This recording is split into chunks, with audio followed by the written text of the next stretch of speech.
Olá, pessoas queridas. É com muita alegria que a gente retoma o nosso curso Livro dos Espíritos. Hoje vamos dar prosseguimento na aula 1, hoje é a parte B, e essa aula fala sobre o início da doutrina espírita. Como vocês já sabem, vocês podem entrar em contato conosco se vocês tiverem alguma dúvida desse material, tanto por e-mail quanto WhatsApp, por Skype. Vocês já sabem que quintas-feiras, 19h30 até as 21 horas, que seria o horário da nossa aula presencial no Grupo da Paz, eu e José Louro estamos à disposição para dirimir quaisquer dúvidas, ok? Então, estamos aí, aula B. Esta aula nós vamos tratar sobre a invasão organizada e as mesas girantes. Eu já vou adiantar que muito provavelmente este tema ele demore um pouquinho mais, porque é um tema bastante interessante e tem bastante coisa para mostrar. Mas eu vou tentar enxugar o máximo que eu puder de informações. Mas vamos lá. Então, vamos falar sobre a invasão organizada. Bom, falar sobre a história do Espiritismo é rememorar a história da humanidade, isso a gente já disse bastante na aula anterior. No entanto, foi definido como marco inicial do Espiritismo o dia 18 de abril de 1857, com a publicação da primeira edição, O Livro dos Espíritos, feita por Allan Kardec. No entanto, os fenômenos que ocorreram e que resultaram na estruturação da doutrina espírita por Kardec, eles não aconteceram em determinadas datas, assim, olha, foi essa data determinada, começou dia tal e terminou dia tal. Não, foram vários acontecimentos em diversos momentos da história e em vários lugares, principalmente Estados Unidos e Europa. Quem comenta isso de uma maneira bastante detalhada é um autor chamado Arthur Conan Doyle, e ele escreveu um livro chamado A História do Espiritismo. E o que é muito bacana é que ele estudou todos esses fenômenos mediúnicos e ele nomeou esses fenômenos acontecendo como a invasão organizada. Ok? Então a invasão organizada foi feita pelos espíritos que promoveram sobre a Terra uma série de fenômenos mediúnicos, fazendo mesas girarem, pancadas, ruídos, aparecerem em paredes, tetos, né? Objetos que se deslocavam pela casa sem ninguém entender como é que eles faziam aquilo sozinhos, materialização de espíritos. Então foi uma série de fenômenos mediúnicos de efeito físico. E o que Arthur Conan Doyle ele comenta de uma maneira muito sábia é que, na realidade, esses fenômenos aconteceram e tiveram um instrumento para isso, né? Esse instrumento, literalmente, foi o que ele chamou de os antecessores do espiritismo.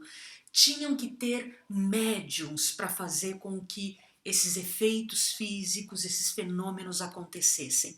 E os antecessores do espiritismo, na realidade, pela obra de Doyle, ele define principalmente esses que estão aí, mas tiveram, de novo, em vários lugares, em vários momentos. Muitos médiums que não foram listados aqui pela obra do Doyle, eles estiveram fortemente conosco nesta época. Muito bem.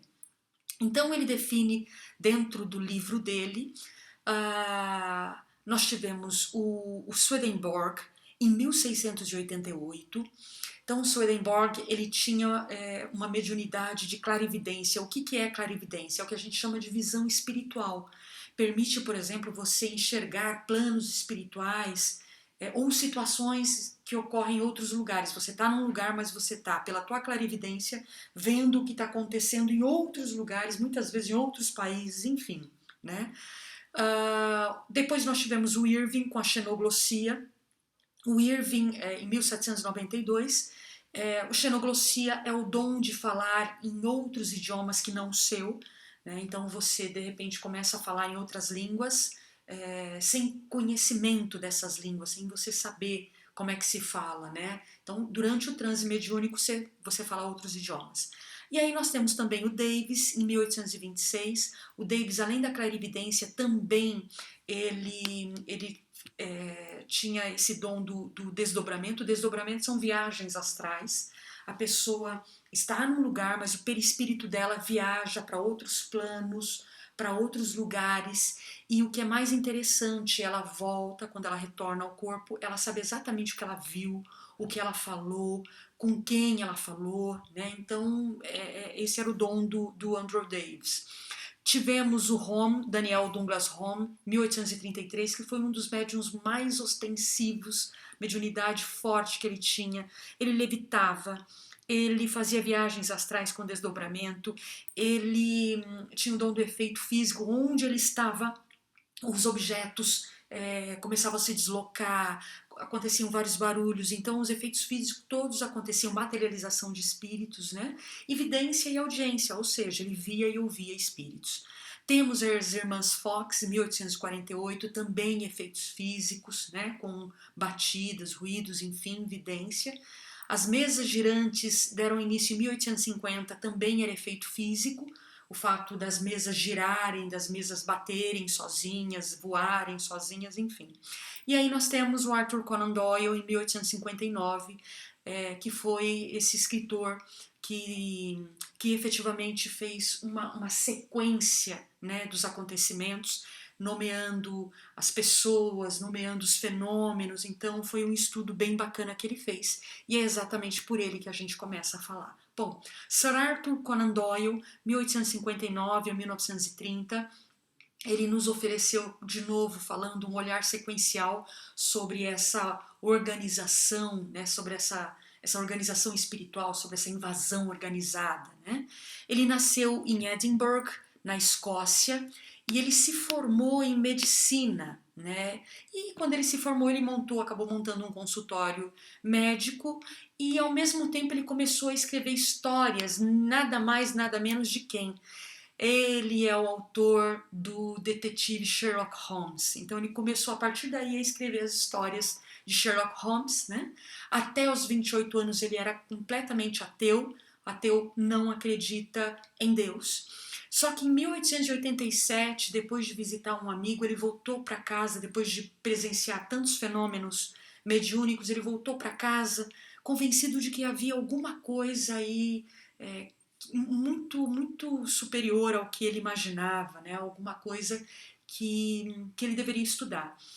E isso, esse estudo dele se aprofundou depois de um acontecimento durante a Primeira Guerra Mundial, onde ele perdeu a esposa dele, o filho dele, o irmão, 2 cunhados e 2 netos. Então, com tantas perdas que ele teve, ele resolveu partir e mergulhar realmente na doutrina, e foi depois de muitos estudos o que deu origem ao livro dele, que está aí, ó, História do Espiritismo, onde ele narra esses pioneiros, né, esses precursores do espiritismo, dando uma sequência lógica e dizendo detalhadamente o que acontecia com cada um deles. Vale a pena ler esse livro, eu recomendo para vocês.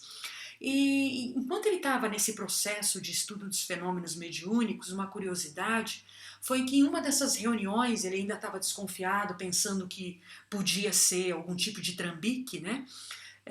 E quando ele estava lá na mesa e estava acontecendo os fenômenos mediúnicos, ele resolveu perguntar às entidades que estavam se manifestando ali: quantas moedas eu tenho no meu bolso? Ele perguntou para a entidade. E ele ouviu uma resposta bem desconcertante, que foi o seguinte: nós estamos aqui para instruir e elevar as almas, não para fazer adivinhações. Então, essa é um pouco da história de Sir Arthur Conan Doyle e o seu livro História do Espiritismo. Ok, dando prosseguimento, nós temos aí então Emanuel Swedenborg, um dos primeiros precursores do espiritismo. Olha aí, ó, 1688 a 1772, ele nasceu em Estocolmo, na Suécia, era um cientista, era engenheiro de minas, era um intelectual respeitadíssimo, e e ele iniciou as atividades mediúnicas dele, que ele tinha conhecimento, mais ou menos na adolescência. Só que aos 25 anos é que começou realmente a desenvolver um lado mediúnico, mais de visões premonitórias, né? Se conta uma vez que Swedenborg ele estava voltando da Inglaterra para a Suécia, onde ele morava, em Estocolmo, quando ele teve que parar numa cidade chamada Gotemburgo. E era um sábado à tarde, ele acabou sendo convidado por um amigo para jantar, né? Então ele parou na cidade e foi jantar com esse amigo. Só que no meio do jantar, de repente ele levantou super agitado, super pálido, e as pessoas começaram a perguntar e ele falando, não, está acontecendo neste momento um incêndio em Estocolmo. Estocolmo era a cidade dele, o lugar onde ele morava. E ele começou a descrever esse incêndio, dizendo que era um incêndio terrível, que já tinha destruído uma casa de um amigo, ele deu o nome do amigo, né? E que o fogo estava chegando na casa dele, estava queimando exatamente tudo por ali, né? Só que imagine o seguinte, que Estocolmo ficava nada mais, nada menos do que a 500 quilômetros de distância de onde ele estava naquele momento. Então, pela clarividência, ele viu o que estava acontecendo. Horas depois, ele, mais aliviado, ele falou, olha gente, acabou, né, o incêndio, ele se extinguiu, e ele se extinguiu 3 portas antes de chegar na minha casa. Então, para você ter ideia da clarividência de Swedenborg. Em outra ocasião, conta-se que uma viúva, né, de um embaixador holandês lá em Estocolmo, ela foi procurada depois da morte do marido por um ourives lá da cidade, falando, olha, seu marido morreu, mas ele me deixou assim uma conta que ele não pagou. E aí ela falou, puxa, eu tenho quase certeza que foi pago isso aí, uma conta assim muito alta. E ele acabou, ela não achava onde estava o recibo, não achava onde estavam as joias que o marido tinha mandado consertar e tudo mais. E ela, sabendo das faculdades mediúnicas do Swedenborg, ela pediu ajuda a ele. E dias depois ele falou, olha, pode deixar que eu vou tentar conversar com o seu marido falecido. E passou um tempo, ele retorna para essa senhora e fala assim, olha, eu tive com ele e ele falou que ele vem aqui falar com a senhora. E ela ficou, né, vem aqui como? O homem está falecido, mas enfim, né? E dias depois ela acabou sonhando com o marido dela e ele lhe dizia exatamente onde estava tanto o recibo que ele já havia pago quanto as joias que ele havia mandado arrumar. Estava numa gaveta secreta de uma escrivaninha que eles tinham, né? E aí a esposa acabou achando tudo e acabou desmascarando o ourives, né, que estava tentando cobrar alguma coisa a mais. Então foram muitos relatos, né, feitos inclusive pelo próprio Swedenborg. Ele deixou mais de 200 livros, 200 títulos que ele lançou com obras científicas, filosóficas, teológicas, né? Ele era um exímio conhecedor da Bíblia. Mas também tem um outro caso bastante interessante do Swedenborg, que ele considerou como uma iluminação, veio somente quando ele tinha 56 anos, ele estava em Londres, e por meio de um sonho ele ouviu assim uma ventania, alguma coisa assim meio forte, assim, que de repente ele se jogou no chão, com a face no chão, e ele viu diante dele surgir um mundo novo. Ele encontrou muitas pessoas nesse mundo novo. Ele, na realidade, estava fazendo uma visita a um plano espiritual, né? E ele viu, muito antes de Chico Xavier trazer como que eram os planos espirituais, né? E ele deixou vários livros descrevendo as casas, né?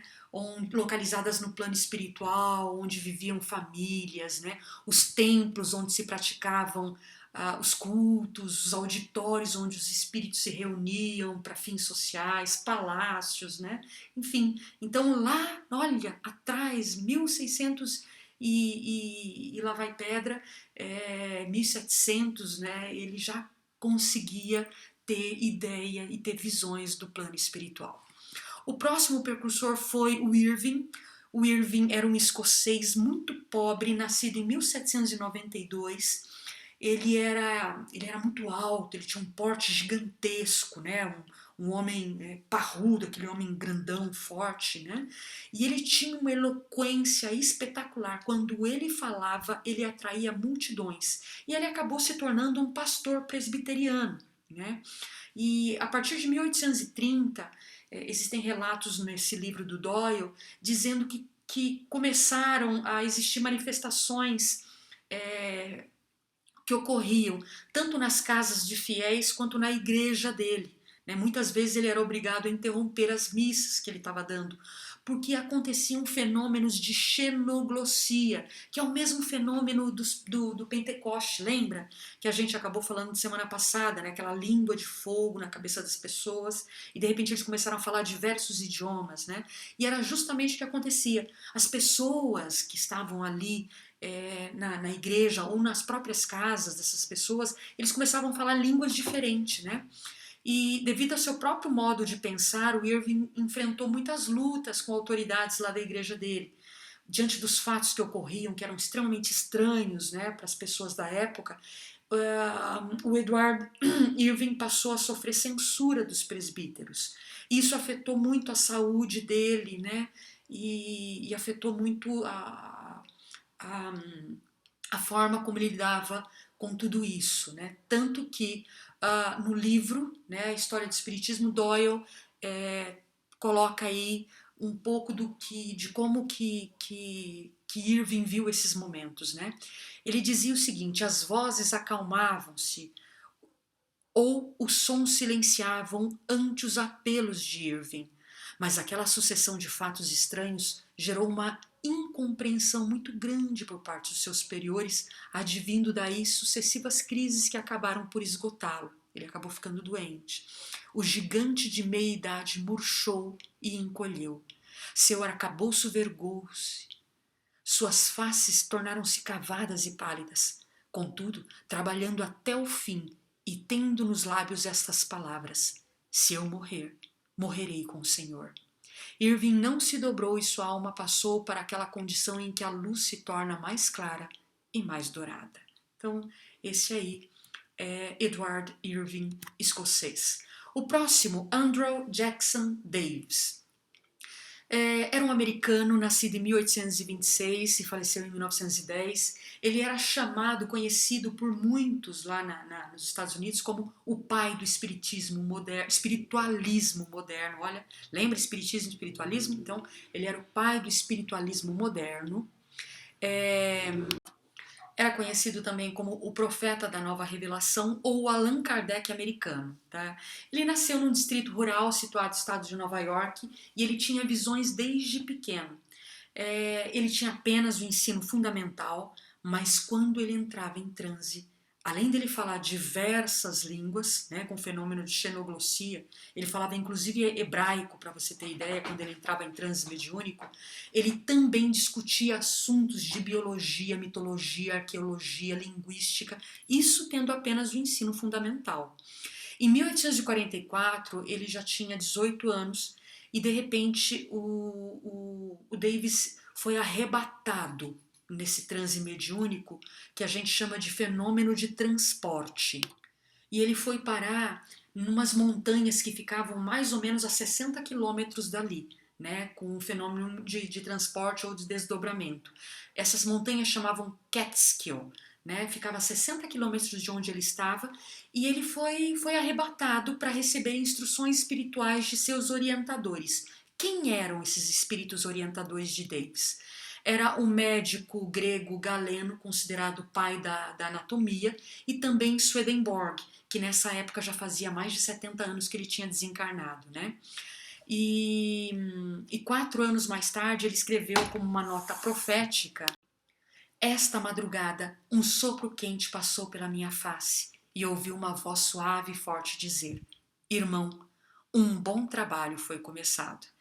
E interessante que realmente começou, porque a partir dali os fenômenos mediúnicos que ele desenvolveu foram muito fortes. Para vocês terem ideia, um desses fenômenos, Davis enxergava o corpo das pessoas como se fosse transparente. Então, com os olhos espirituais, ele conseguia olhar para uma pessoa, via os órgãos da pessoa, né, e cada órgão parecia é como se ele tivesse uma radiação diferente, como se fosse, por exemplo, um raio-x, né? E aí ele olhava, ele observava os órgãos, e os órgãos que estavam doentes, eles apareciam mais escuros. E nesse momento é que Davis podia indicar, olha, você precisa curar tal órgão, né? Então o paciente ele acabava indo se tratar porque ele já sabia qual era o órgão que estava doente. Para vocês terem ideia, Davis previu a invenção da máquina de escrever, do automóvel, do avião, e ele escreveu mais de 30 livros, porque ele também psicografava. E nas viagens de desdobramento que ele fazia, ele conheceu também o mundo dos espíritos, né?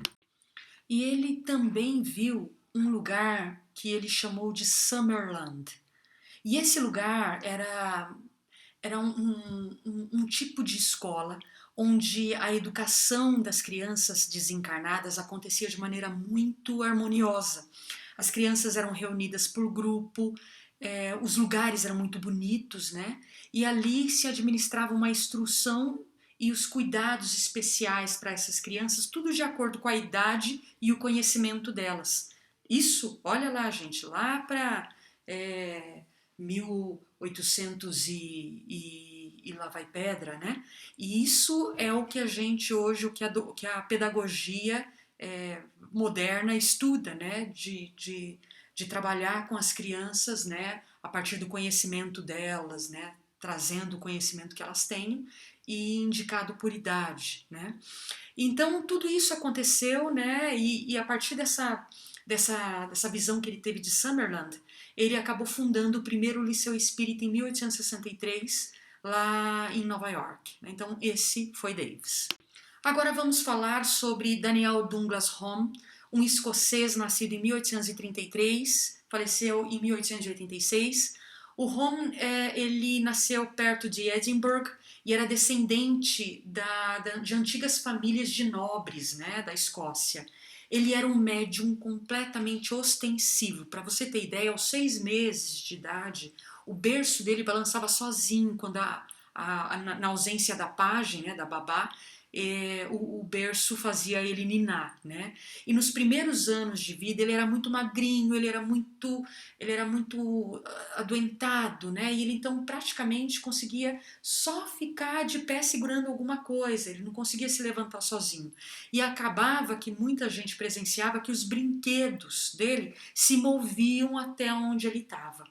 Aos 3 anos ele teve muitas visões, mas a memória acabou não guardando muito. E aos 9 anos de idade ele acabou se mudando para os Estados Unidos com uma tia dele, de quem ele dependia financeiramente porque ele era muito doentinho, né? Era tuberculoso. E os fenômenos mediúnicos continuavam, né? Sempre com ele, o que assustava muito a tia dele, né? E em 1854 ele acabou indo para a Itália e depois indo para Paris, para a França, para tentar melhorar a questão da saúde. O Ron, ele tinha uma predisposição natural de provocar estranhos ruídos, né? Então era o que a gente chama de efeitos físicos, né? O ar se agitava, os móveis e os objetos mudavam de lugar, instrumentos musicais acabavam produzindo sons sozinhos, né? Sons melodiosos. Além disso, ele provocava materialização. Tem aí uma imagem, né? O Home foi também estudado por Crookes, por William Crookes, daqui a pouco a gente fala, e ele provocava essas materializações. Essa mulher de branco que está aí é uma materialização, é um espírito materializado, né? E interessante que às vezes, em presenças de muitas pessoas, ele também levitava. Então, e é interessante que ele não se dava conta que ele estava levitando. Só depois que ele abria os olhos que ele olhava que ele estava a vários metros do chão, né? E era onde ele percebia que ele acabava levitando, mas ele mesmo, ele não acabava não se dando conta. Em outra ocasião, ele saiu levitando, tá aí ó, a imagem, ele saiu levitando de uma janela do terceiro andar de um prédio onde ele estava e voltou para outra, e acabaram registrando, né, essa imagem aí dele levitando fora de casa, né. Bom, o que é mais bacana do Home, apesar dele ter essa mediunidade extremamente ostensiva, era que na vida privada ele era muito reservado. Né? Ele era uma pessoa que tinha uma fisionomia meio melancólica, era delicado, ele era doentio, a gente já sabia disso, né? Era uma pessoa que tinha saúde frágil, mas ele também era dotada de uma excessiva modéstia. Ele jamais fazia alarde sobre as faculdades dele, ele não falava de si mesmo. Né? Tanto Kardec sentia bastante simpatia por ele, tanto que na Revista Espírita de 1858, Kardec acaba defendendo Home da maledicência da época, né?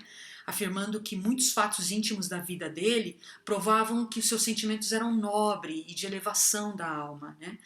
E que como o objetivo da ciência espírita é ligado aos fatos constatados por eles mesmos, né, e testemunhas oculares, certamente, quando se tratava de Home, era uma das coisas mais fantásticas do que ele produzia, né, e sim a ciência dos fatos mediúnicos de efeito físico, de materialização, de clarevidência, levitação, audiência, entre outros.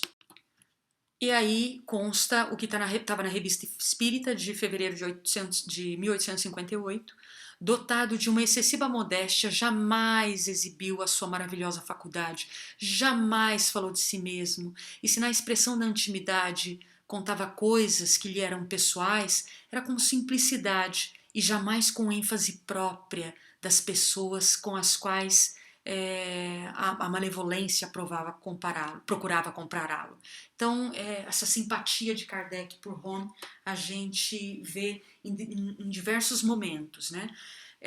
Home foi muito estudado por vários pesquisadores, entre eles o físico, que é aquele que está ali ao lado da materialização, né, do espírito, entre eles o físico e químico William Crookes, né, que no fim da vida passou a professar crenças espiritualistas, apesar que o Crookes ele começou a estudar esses fenômenos mediúnicos exatamente para provar o contrário, para provar que era tudo falcatrua, que era fraude, que era trambique, e no fim da vida ele acabou professando a crença dele espiritualista, né? O Douglas Home acabou falecendo de tuberculose mesmo, em 21 de junho de 1886. Ele tinha só 53 anos e ele faleceu em Paris, na França. Muito bem, agora a gente vai falar das irmãs Fox. Bom, o que é extremamente importante falar? Segundo o livro A História do Espiritismo do Doyle, o caso das irmãs Fox ele foi considerado um dos grandes marcos do fenômeno espírita dos tempos modernos. Porque o caso delas ficou mundialmente conhecido depois de ser um dos pioneiros na comunicação com o mundo espiritual. E teve uma grande repercussão os fenômenos que elas produziam com esses efeitos físicos que a gente já vai ver, e foi estudado por grandes cientistas da época, né? Antes delas, nada tinha sido assim tão divulgado e alvo da imprensa, né? Então, por isso que ele, muitas vezes, quando se fala, o início da história do espiritismo começa onde? Nas irmãs Fox. Mas a gente vê que lá para trás nós tivemos outros precursores do espiritismo, podemos assim dizer. Muito bem, a data, 11 de dezembro de 1847. Uma família de origem alemã chega a um vilarejo rural de nome Hydesville. Então a gente está vendo aí pelo mapinha, era um vilarejinho, né? E ficava localizado no estado de Nova York e ficava distante de uma cidade que era um pouco mais estruturada, que era a 30 quilômetros da cidade de Rochester, né? O vilarejo era bem pequenininho, era um aglomerado de casas, né, bem típica da população de agricultores da época, e a família Fox se compunha de pai e mãe. Então, John David Fox e Margaret Fox eram os pais, e o casal possuía outros filhos e filhas. No entanto, as irmãs Fox, a gente pode dizer que elas se compunham de 3. A Lia, que era a mais velha, a Lia morava em Rochester, ela era casada, ela era a senhora Fisher, então ela morava nessa cidade, e ela lecionava ali música. E a Margaret, né, o nome como a mãe, que tinha um apelido como Maggie, ela tinha na época apenas 14 anos, e a Kate, que é a mais jovem, tinha 11 anos na época. Todos eles eram seguidores da religião metodista. A casinha para onde eles foram, onde eles mudaram, era muito simples, era essa casinha aqui. Mas conta-se que naquela região que essa casa já tinha fama de mal assombrada, né? Inicialmente, os Fox eles não sofreram nenhum incômodo com essa nova residência. No entanto, algum tempo depois, mais precisamente nos 2 primeiros meses de 1848, a família começou a ouvir arranhões, ruídos, pancadas nas paredes, nos tetos, né, no teto. Então, no início, eles pensavam que era um barulho da casa, que a casa era velha, né? Era o rumor provocado pelo vento, estalos de madeira, rato, né? Até que chegou o dia 31 de março de 1848, quando se deu o primeiro lance fantástico que ficou como um dos marcos dessa história do espiritualismo. E foi exatamente o seguinte. Era uma sexta-feira, dia 31 de março de 1848, quando a Margaret Fox, a mãe, ela foi se deitar logo cedo, assim que escureceu. Até por conta dos barulhos que aconteciam na casa, né? Eles não conseguiam dormir direito, então ela estava muito cansada. Ela resolveu dormir mais cedo. Pegou as meninas e foi para casa. Era um único quarto onde os pais e as meninas dormiam. O pai acabou ficando, né, sem deitar. Mas assim que a mãe e as meninas se deitaram, ouviram o primeiro ruído daquela noite. Segundo o livro Kardec, a biografia, se vocês não leram, eu de verdade indico para vocês lerem, foi escrito por Marcel Souto Maior. Ele conta o seguinte que aconteceu nesse dia. Dia 31 de março de 1848, por volta de 8 horas da noite, o ferreiro John Fox, pai das meninas, bateu à porta dos vizinhos Mary e Charles Redfield para pedir socorro. O marido, Charles, não quis sair porque estava nevando demais, estava uma nevasca. Mas a esposa Mary resolveu ir até a casa dos Fox para ver o que tinha acontecido. Foi quando ela pôde presenciar golpes fortes e surdos no teto, pancadas nas portas e nas paredes, e às vezes baques tão violentos o suficiente para sacolejar cabeceiras e mesas. De repente, as meninas começaram a brincar, né? Porque conforme as batidas iam acontecendo, elas iam imitando as batidas, né? Foi quando, de repente, elas estalavam os dedos, aí o barulho que vinha estalava dedo também, né? E no depoimento do livro do Doyle, a Margaret, que é a mãe, ela afirmou o seguinte: a minha filha menor, Kate, batendo palmas, disse... Então, a menina falou brincando com um espírito, que ela nem sabia que era um espírito, mas aqueles barulhos da casa. Ela falou o seguinte: Senhor pé rachado, faça o que eu faço. E imediatamente seguiu-se o som com o mesmo número de palmadas que Kate tinha dado. Quando ela parou, o som também parou. Então a outra filha, a Maggie, ela disse brincando: agora faça exatamente como eu. Conte 1, 2, 3, 4 e bateu palmas. Então os ruídos se produziram como antes. Foi quando a Kate, que era menorzinha, né, brincando, falou: mamãe, amanhã é dia 1º de abril, que era dia 31 de março, né? Amanhã é dia 1º de abril. Quem sabe alguém esteja tentando pregar uma peça na gente, né? Com essas respostas cadenciadas, com essas respostas a partir de comando, a Margaret, que é a mãe, ela se intrigou, falou: olha, tem alguma coisa diferente aí. E ela resolveu pedir para o fazedor de barulho invisível, ela resolveu fazer um teste, que ele revelasse a idade da vizinha que estava ali presenciando, porque estava toda a família, mais a vizinha.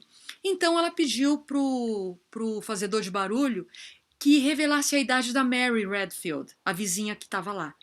E todos contaram 33 pancadas, a idade exata da Mary. Então a senhora Fox se lembrou de fazer um teste que ninguém podia responder, até porque eles eram novos ali naquele vilarejo, ninguém conhecia direito eles. Então ela pediu para esse fazedor de barulho que ele indicasse a idade dos seus filhos, do casal, Fox a idade de cada filho sequencial, ou seja, do maior para o menor. Instantaneamente foi dada a exata idade de cada um dos filhos, fazendo uma pausa de um para o outro a fim de separá-los em 7 filhos. Logo em seguida, fez-se uma pausa maior e de repente ouviu-se 3 batidas mais fortes, correspondendo à idade do filho menor que há pouco tempo havia morrido. E ninguém dali, dos vizinhos, saberia disso. Bom, as pancadas continuaram noite adentro, o movimento atraiu outros vizinhos, às 9 horas da noite 12 curiosos já se acotovelavam ali na casa, e com o passar do tempo muitos outros curiosos chegaram, né? No dia seguinte, que era um sábado, a casa ficou superlotada, durante o dia não se ouviram nenhum sons sumiram, né? Mas à noite eles recomeçaram. Então diziam, né, que havia mais de 300 pessoas ali presentes no domingo, os ruídos foram ouvidos o dia inteiro, e aí começou esse movimento todo. Isso tudo está no livro do Doyle. Até que um dos vizinhos curiosos, chamado Isaac Post, teve a ideia de nomear as letras do alfabeto em voz alta, pedindo que os espíritos batessem uma pancada quando a letra entrasse na composição das palavras que ele queria formar. Por exemplo, o Isaac falava A, B, C. Se a letra C entrasse na frase que esse espírito, né, quisesse falar, quisesse se comunicar, ele dava uma pancada. Né? Então já sabia, aí o outro anotava C. E assim eles foi fazendo, foram um dos primeiros, uma das primeiras maneiras de comunicação entre esses dois planos. Né? Mais tarde, um senhor chamado William Dusler, ele era um ex-inquilino do imóvel, ele passou a conduzir a conversa com esse visitante misterioso. E a partir desse alfabeto, né, desse tati-bitate, né, que eles souberam da história dessa força invisível. Bom, quem era? Ele era um mascate. Essa aí é uma imagem de um mascate da época, que era um vendedor ambulante, para quem não sabe o que é. Ele comprava mercadorias excedentes dos produtores e depois passava nas pequenas cidades, nos vilarejos vendendo. Então, no século XIX, nos Estados Unidos, essa aí é uma imagem que representa os mascates da época. Notem que ele está com duas, como se fossem latas, né? Onde eles guardavam ali as mercadorias. Bom, quem era o espírito? O nome dele era Charles B. Rosner, e ele tinha 31 anos quando ele foi assassinado naquela mesma casa dos Fox, e ele foi enterrado na adega da casa. Isso tinha acontecido 5 anos antes. O assassino foi um antigo inquilino da casa, e o nome dele era Senhor Bell. Esse Senhor Bell, segundo o espírito, degolou Charles com uma faca de açougueiro porque ele estava interessado na pequena fortuna que o Charles havia acumulado. Quanto? $500 era essa fortuna. $500 equivaleria mais ou menos a um ano de trabalho de um trabalhador local. O corpo dele estava enterrado no porão a 3 metros de profundidade. Então, com essa revelação, todo mundo achou, falou, bom, então vamos ver a verdade, né? Vamos atrás desse corpo. E o filho mais velho do casal Fox, chamado David, ele capitaneou as escavações atrás dessas provas do corpo do falecido. Porém, não levaram a resultados definitivos. Eles cavaram e deram numa fonte de água, né? Sem que tivesse encontrado nada ou qualquer indício. Por isso, foram suspensas as buscas, né? E no verão de 1848, o David retorna, né, auxiliado por outras pessoas interessadas em descobrir isso. Eles retomaram esse empreendimento, né, cavando novamente, mas também não chegaram a nenhum achado. Esse achado veio 50 e poucos anos depois. Foi no dia 23 de novembro de 1904. Alguns meninos vinham da escola e eles acabaram indo brincar na casa que morava os Fox. Já 50 e poucos anos depois, já 56 anos depois, para ser mais correta, a casa já estava vazia, estava abandonada, e os meninos que vinham da escola começaram a, né, a brincar ali naquela casa e acabaram indo para a adega, né? E em meio naquela brincadeira eles acabaram descobrindo uns escombros de uma parede, talvez uma parede falsa, e eles acabaram encontrando ali a peça de um esqueleto humano. E junto com esse esqueleto, uma lata. Lembra? Uma lata de uma espécie costumeira usada por mascates. Vocês viram que no slide anterior os mascates costumavam usar. Então foi encontrado o esqueleto humano e essa lata de mascate. Então, em vez de ser enterrado, ele foi emparedado, né? E 99 anos depois de um longo processo judicial, a Associação Nacional de Igrejas Espiritualistas, com sede nos Estados Unidos, ela conseguiu comprar o terreno onde foi a casa dos Fox, né? E eles transformaram aí nesse museu, The Hydesville Memorial Park, né? E nesse museu que conta toda essa história, né? Eles guardam também uma réplica da casa como que era, né? A lata que foi utilizada, a ossada do Charles Rosner e também os objetos da família e tudo mais, né? Então existe esse museu, né, em Hydesville. Ok, mas aí a gente fica se perguntando, e o que isso tem a ver com as irmãs Fox, né? Quem acabou capitaneando tudo isso foi a Margaret, conversando com o espírito e depois, né, passou para outras pessoas. O que isso tinha a ver com as irmãs Fox? Pois justamente que são elas, na presença delas, das três médiums, né, na realidade, principalmente da Kate e da Maggie, que eram as meninas, é que essas coisas aconteciam, ou seja, elas é que eram as médiums de efeitos físicos, né? E também já suspeitavam alguma coisa, de onde as meninas estavam, essas coisas aconteciam. Então, logo depois da escavação, né, na casa dos Fox, que resultou em encontrar uma fonte de água, o assédio de jornalistas e curiosos piorou bastante. E a família Fox acabou indo para a casa do filho, né, do filho David, que ficava mais distante dali, e Lia veio lá de Rochester, né, auxiliar a família. Ela deixou o marido e os filhos e acabou indo lá para ajudar a família.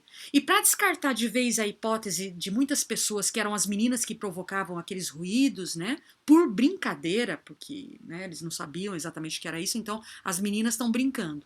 As meninas foram separadas. A Maggie ficou na casa do David e a Kate foi levada por Lia para Rochester. No entanto, os ruídos insistiam em acompanhar as meninas. Onde elas se achavam, ocorriam os fenômenos. E interessante que parecia o que acontecia assim, uma espécie de contágio, né? Eles diziam na época, pois a Lia, que era a irmã mais velha e que tinha levado a Kate para sua casa, ela também passou a apresentar os mesmos fenômenos, né? Então, depois de um certo tempo, com tudo isso acontecendo, foi quando Lia e Margaret, a Maggie, a irmã de 14 anos, elas foram levadas a fazerem apresentações desses fenômenos em público, né, até para que elas não fossem mais vítimas da intolerância ou do fanatismo, mesmo de falar que eram as mentirosas, né?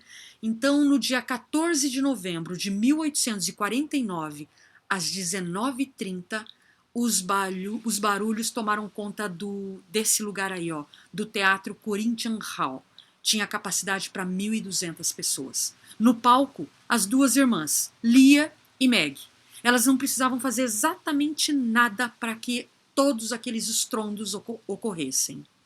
Na plateia, cientistas, jornalistas, curiosos, todos eles iriam dar início ao calvário das irmãs Fox. Sim, foi um período muito difícil. A partir daí, a gente vai entender o que aconteceu e por que o calvário. Logo depois da apresentação, ainda lá no teatro, um comitê de 5 homens foi incumbido de fazer a investigação a fundo desses acontecimentos. As meninas tiveram os pés, as mãos imobilizadas para constatar que não eram elas que provocavam os barulhos.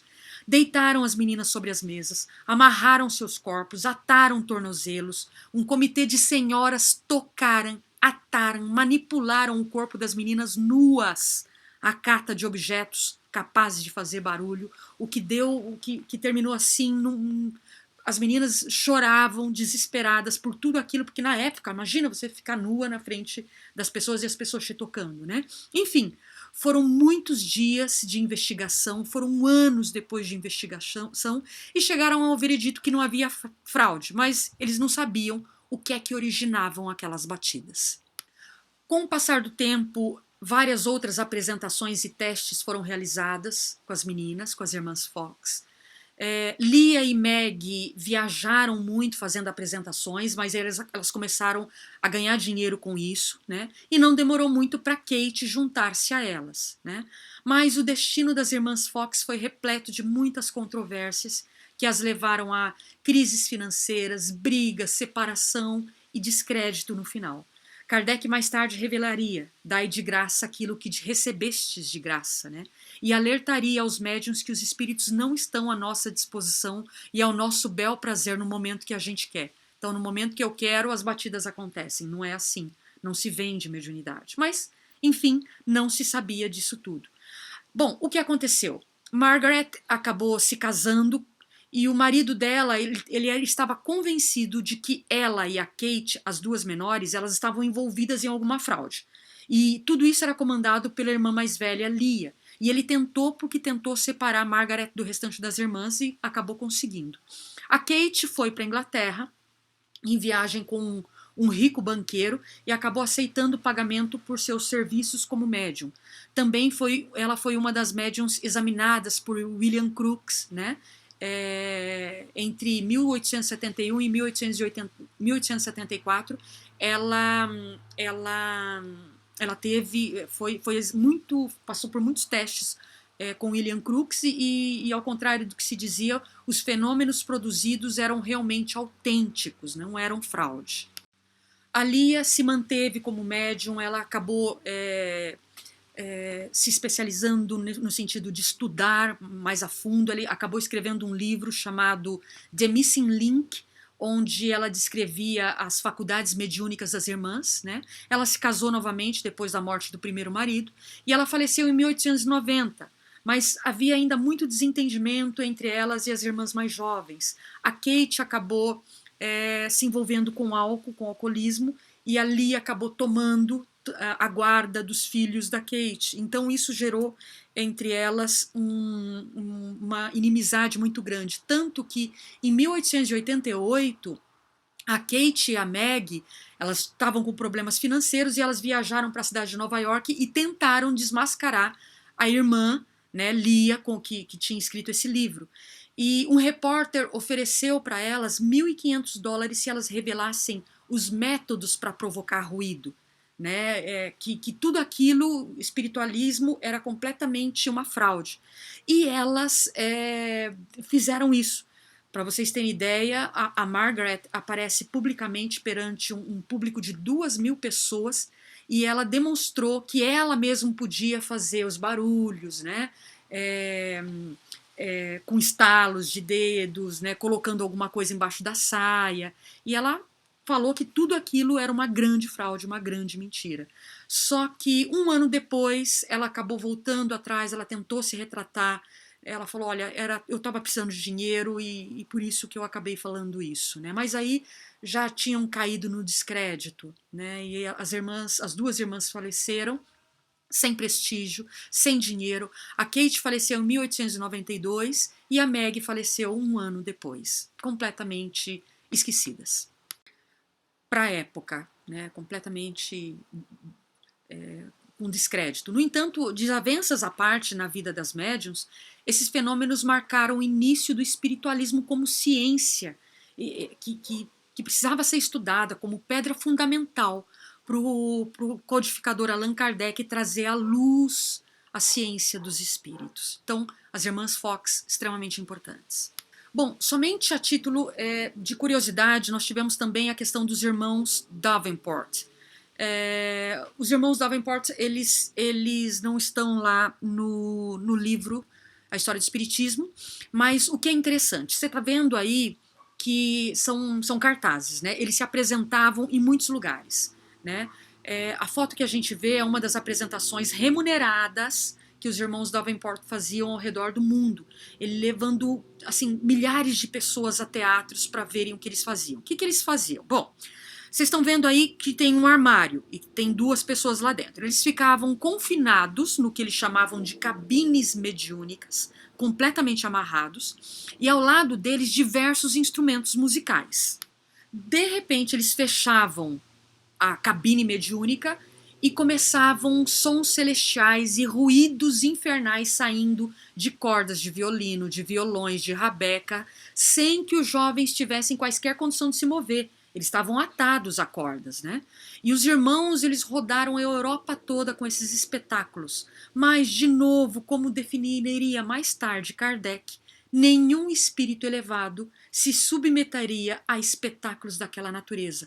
Como era de se esperar, os Davenport foram desmascarados em meio a uma sessão. Um dos espectadores lá em Liverpool, na Inglaterra, saltou no palco, abriu tal armário mediúnico e revelou tábuas que ficavam soltas no chão daquele armário, por onde passavam os assistentes dos irmãos e provocavam os ruídos nos instrumentos musicais. Bom, o que é importante dizer? Importante dizer que esses irmãos Davenport, eles eram médiuns ostensivos no início, realmente, da carreira. Eles eram médiuns, né? Ostensivos, eles provocavam efeitos físicos. No entanto, nenhum médium tem tanto poder assim sobre os espíritos, fazendo com que eles se manifestem na hora que se queira, como eu já disse sobre a questão das Fox. A única maneira de manter o espetáculo seria a fraude, porque, olha, eu quero que os espíritos agora comecem a tocar música. Não é assim que funciona. Então, como eles viram que muitas vezes isso falhava e eles estavam em meio ao espetáculo, eles acabaram partindo para fraude, né? Então, por isso que esses assistentes entravam e faziam os barulhos nos instrumentos. E por isso, infelizmente, eles acabaram ficando lembrados como embusteiros. Muito bem, finalizando a nossa apresentação, a gente vai para a última, a gente vai para as mesas girantes, né? Tudo isso, como eu já disse, foi a invasão organizada, né? Aconteceram vários fenômenos e nessas épocas. Né? Bom, a notícia dos fenômenos misteriosos que produziam-se nos Estados Unidos e também incluíam o que se chamava de mesas girantes. Elas deram início em 1850, elas acabaram invadindo os Estados Unidos, essas mesas girantes. Né? Esse foi um método, inclusive, olha que é interessante a gente falar, é um método que foi indicado pelos próprios espíritos para aqueles investigadores, para aqueles cientistas, como, por exemplo, o Crookes, que estudavam os fenômenos mediúnicos na época. O uso da mesa facilitaria a comunicação entre o plano físico e o plano espiritual. As pancadas, ao invés de serem produzidas em paredes ou assoalhos, elas faziam-se ouvir na mesa em torno do qual estavam reunidos os experimentadores. Como é que isso acontecia? Como que era o método que veio a partir dos espíritos? Eles diziam o seguinte, olha, primeira coisa, as pessoas sentam-se ao redor da mesa. As mãos ficam espalmadas sobre o tampo, encostando os dedos mindinhos nos dedos mínimos dos vizinhos. É como se pudesse fechar a corrente, mais ou menos isso, tá? Todos ficavam concentrados e às vezes por muito mais de uma hora, até que começavam a chegar os primeiros temores. Lembrem-se, isso só acontecia porque com certeza nestas mesas tinha algum médium de efeito físico. Se não tivesse uma médium de efeito físico, não aconteceriam esses tremores, ok? Bom, quando começavam os primeiros tremores, as pessoas começavam a dar voz de comando. Logo a mesa obedecia. Bate 3 pancadas. A mesa batia. Bate com esse pé. Bate com aquele pé. Levanta-se sobre 2 pés. Fica aprumada. E assim se seguia. Existe um livro chamado As Mesas Girantes e o Espiritismo, de Zeus Van Tuyl, que é uma edição inclusive da FEB, onde ele se comenta: Há de se notar que a mesa não se limitava a se levantar, fazendo sobre um pé para responder às perguntas. Não, elas se moviam em todos os sentidos e às vezes se elevava no ar. Portanto, as mesas girantes vieram como indicação dos espíritos para melhorar as comunicações. No entanto, em 1853, as mesas girantes ou mesas parlantes chegaram na Europa. Né? Então, em meados de 1853, e foi febre até 1855, causando espanto e polêmicas nos salões nobres de Paris, Londres, enfim, né?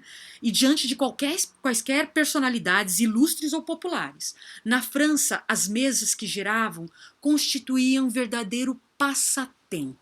Era uma diversão quase obrigatória nas reuniões sociais. As brincadeiras ficavam muito divertidas quando os comensais deixavam de pronunciar as suas ordens em voz alta e passavam a sussurrar para o vizinho o número de pancadas imaginado a cada rodada. Instante depois, a mesa seguia as ordens inaudíveis.